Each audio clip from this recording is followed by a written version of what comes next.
बच्चों, आज हम आपको बताने वाले हैं एबरविथ द्वारा अमोनिया का निर्माण कैसे होता है।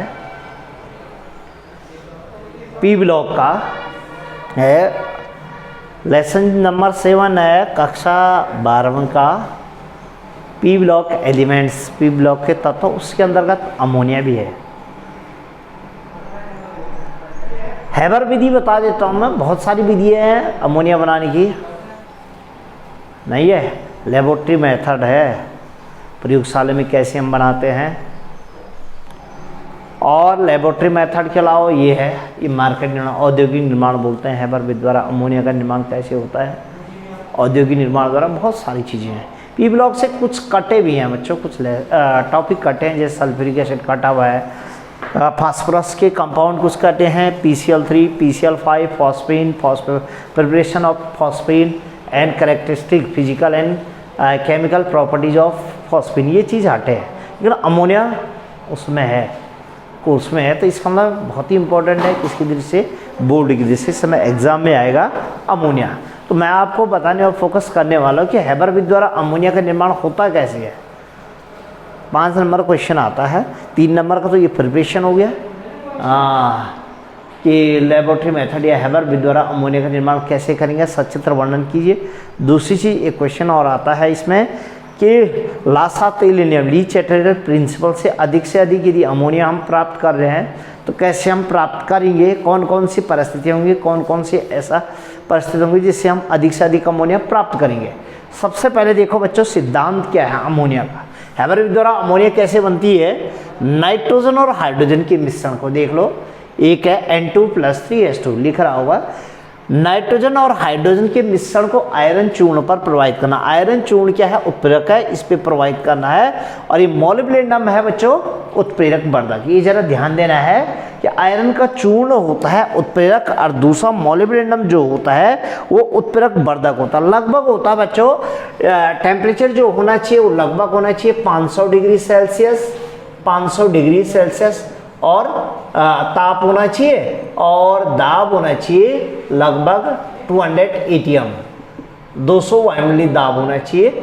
इस पे नाइट्रोजन और हाइड्रोजन के मिक्सचर को आयरन चूर्ण, आयरन उत्प्रेरक पे प्रवाहित करना है, नहीं है, जिसमें मॉलिब्डेनम उत्प्रेरक वर्धक भी होगा। 500 डिग्री सेंटीग्रेड लगभग ताप होगा, 500 डिग्री सेल्सियस, और 200 ATM, 200 वायुमंडलीय क्या होगा, दाब होगा।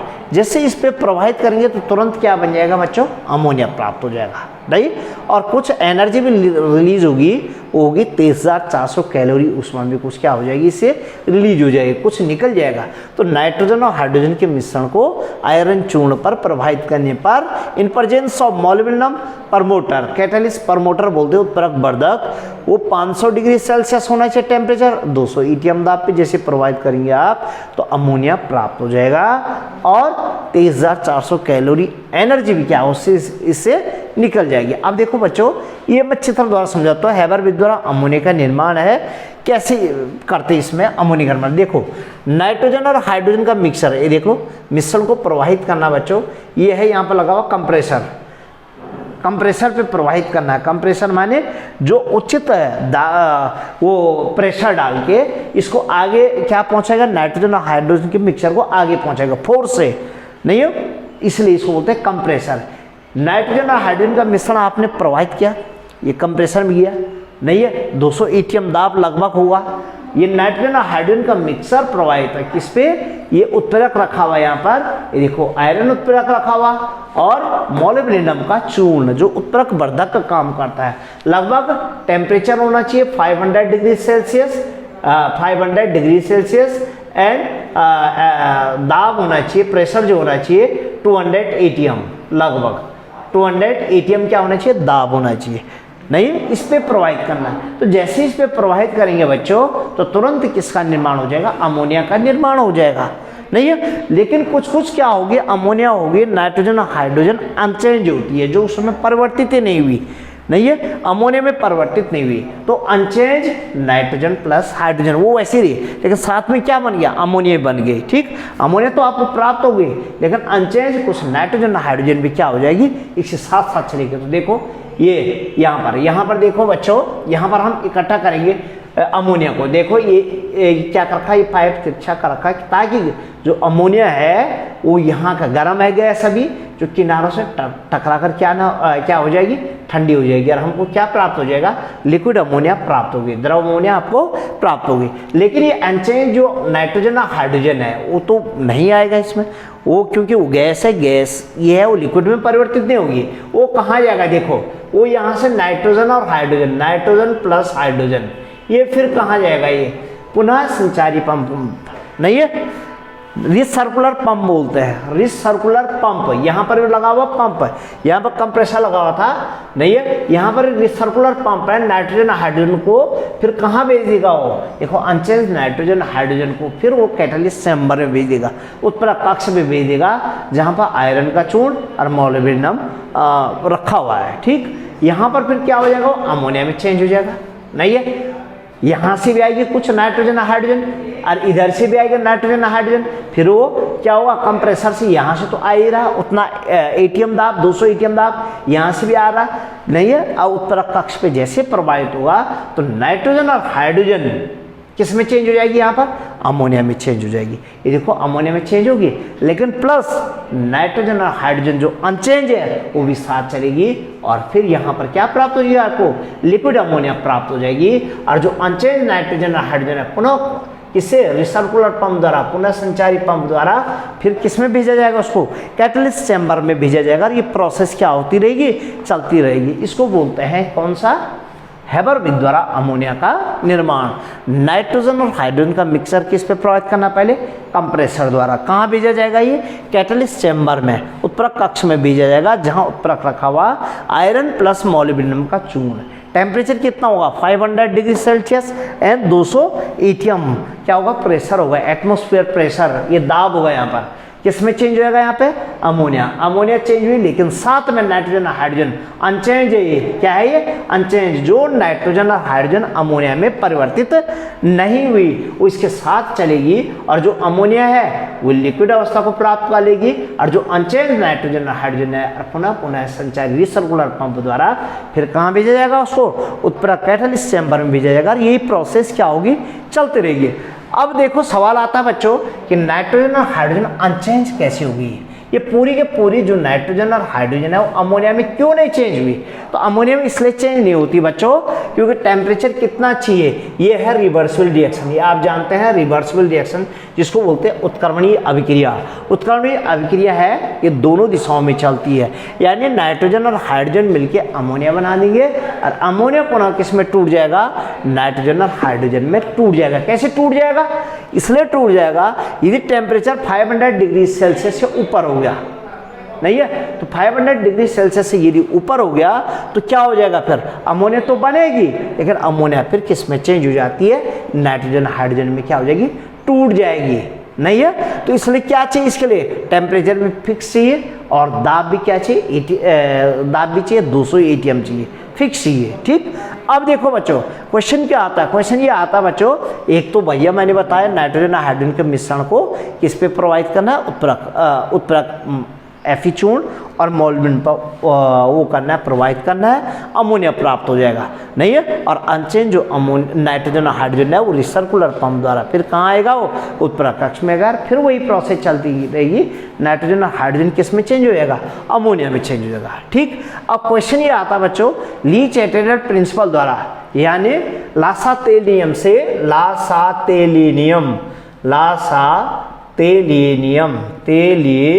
नियम से अधिक अमोनिया प्राप्त करने की आवश्यक परिस्थितियां क्या है।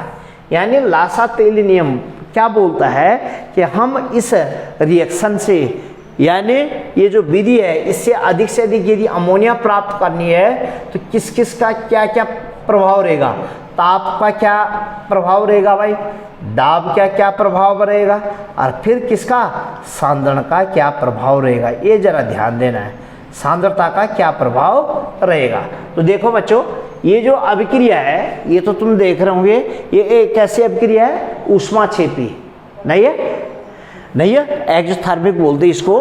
ऊष्माक्षेपी अभिक्रिया है। ऊष्माक्षेपी जब अभिक्रिया होती है यानी प्रोडक्ट तो बन नहीं रहा, उत्पाद तो बन रहा है, साथ में कुछ एनर्जी भी क्या हो रही है, रिलीज हो रही है। कितनी होगी, 23,400। तो ऊष्माक्षेपी अभिक्रिया है। यदि आप ताप बढ़ाते हैं, ऑलरेडी उससे ऊष्मा निकल रही है, यदि आप ताप बढ़ाते हैं तो अभिक्रिया उल्टी हो जाएगी, यानी उस दिशा की ओर बढ़ जाएगी जहां ऊष्मा का शोषण हो रहा होगा।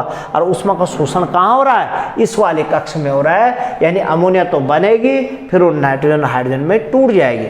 नहीं, इसलिए क्या रखना पड़ेगा, इसका टेम्परेचर कितना रखना पड़ेगा, 500 डिग्री सेल्सियस से कम रखना पड़ेगा, ना कि ज़्यादा। यानी ताप क्या रखना है, कम रखना पड़ेगा। ताप क्या रखना पड़ेगा, कम। ताप क्यों कम रखना पड़ेगा, तुमने लिखना है कि अधिक से अधिक अमोनिया प्राप्त करने के लिए, नहीं है, इस अभिक्रिया में अभिक्रिया का ताप कम रखना पड़ेगा, क्योंकि अभिक्रिया क्या है, ऊष्माक्षेपी है। यदि हम अभिक्रिया का ताप बढ़ाते हैं तो अभिक्रिया उल्टी दिशा में चली जाएगी, पश्चिम दिशा की ओर अग्रसरित हो जाएगी और अमोनिया फिर नाइट्रोजन और हाइड्रोजन में टूट जाएगी। इसलिए लासातेल नियम से क्या होना, ताप क्या रखना है, इस अभिक्रिया का कम रखना बच्चों। दूसरा आता दाब। दाब कितना बताया मैंने, 200 atm। पहले यहाँ देखो कितना आयतन कितना हो रहा है, ये देखो, इसके आगे 1 प्लस इसके आगे वो हाइड्रोजन का 3, कितने आयतन हो गए, 4 आयतन। दाएं पक्ष में हमने देखना कितना आयतन है, मात्र 2 आयतन है। ये देखो 2 आयतन नहीं है, यानी आयतन पहले कितने थे, 4, अब कितने हो गए, 2 आयतन रह गए, यानी आयतन क्या हो रहा है, घट रहा है। और आयतन और दाब एक दूसरे क्या होते हैं, उल्टे होते हैं, यानी P पर क्या होता है, 1/V। इसका मतलब आयतन घट रहा है, तो आयतन घट रहा है तो दाब क्या करना पड़ेगा, निश्चित आपको बढ़ाना पड़ेगा। क्यों, अभिक्रिया कैसी है, अरे ये क्या होता है, P पर 1/V, नहीं है, P जो है V के व्युत्क्रमानुपाती होता है, दाब आयतन के व्युत्क्रमानुपाती होता है, उल्टा होता है। तो आयतन घट रहा बच्चों, तो दाब क्या करना पड़ेगा, आपको बढ़ाना पड़ेगा। तीसरा आपको आता है सांद्रता। सांद्रण का क्या प्रभाव पड़ता है, ये तो आप जानते हैं कि यदि हम नाइट्रोजन और हाइड्रोजन की मात्रा बढ़ाएंगे तो निश्चित ही अमोनिया अधिक प्राप्त होगी, नहीं है। नाइट्रोजन की मात्रा, यदि हाइड्रोजन की मात्रा कम हो गई, नाइट्रोजन हाइड्रोजन में एक की मात्रा भी कम होगी तो अमोनिया नहीं बनेगा। यानी नाइट्रोजन और हाइड्रोजन की मात्रा बढ़ाने पर अधिक से अधिक क्या होगी, अमोनिया प्राप्त होगी। और किसके नियम से था ये, द्रव्यानुपाती क्रिया के नियम से। अभिकारकों की सांद्रता बढ़ाने पर हमेशा अभिक्रिया का वेग क्या होता है, बढ़ता है। वो क्या होता है, अभिक्रिया का वेग क्या होता है, अभिकारक पदार्थों के सांद्रताओं के गुणनफल की क्या होता है, अनुक्रमानुपाती होता है। तो सांद्रण बढ़ाने पर अभिक्रिया का वेग भी क्या होगा बच्चों, बढ़ेगा, नहीं है। इसका मतलब सांद्रता भी क्या करनी पड़ेगी, आपको बढ़ानी पड़ेगी, नहीं है। जितना तुम नाइट्रोजन हाइड्रोजन की मात्रा बढ़ाओगे, सांद्रता बढ़ाओगे, तो अभिक्रिया का वेग भी उतना क्या होगा, तेज होगा, और उतनी अधिक क्या होगी, हमको अमोनिया प्राप्त होगी। तो ये हो गया लासातेल नियम। लासातेल नियम से ताप का क्या प्रभाव पड़ेगा, ताप क्या करना पड़ेगा इस अभिक्रिया के लिए, इस अमोनिया बनाने के लिए हमेशा इस अभिक्रिया के लिए ताप क्या रखना पड़ेगा, कम रखना पड़ेगा। क्यों, क्योंकि अभिक्रिया क्या है, ऊष्माक्षेपीय, इससे ऑलरेडी ऊष्मा निकल रही है। यदि आप ताप बढ़ाएंगे तो अभिक्रिया क्या हो जाएगी, उल्टी हो जाएगी। ताप क्या रखना पड़ेगा, कम। दाब, दाब क्या रखना, क्योंकि आयतन है, यहाँ 4 आयतन है, यहाँ कितना हो गया, आयतन घट रहा है, तो दाब क्या करना पड़ेगा, आपको बढ़ाना पड़ेगा। आयतन और दाब एक दूसरे को उल्टे होते हैं, दाब बढ़ाना पड़ेगा। तीसरा सांद्रता। सांद्रता क्या करनी पड़ेगी, आपको बढ़ानी पड़ेगी। क्यों, द्रव्यानुपाती क्रिया के नियम से अभिकारकों की सांद्रता यदि बढ़ाएंगे, नहीं है, तो अभिक्रिया का वेग बढ़ेगा और उत्पाद भी बढ़ जाएगा। तो क्या हो जाएगा, सांद्रता भी क्या करनी पड़ेगी, बढ़ानी पड़ेगी। तो ये विधि आज मैंने आपको बताई बच्चों, हैबर विधि द्वारा अमोनिया का निर्माण इस समय 100% बोल्ड में। आगे बच्चों अगले वीडियो के साथ फिर मैं प्रेजेंट दूंगा। ओके।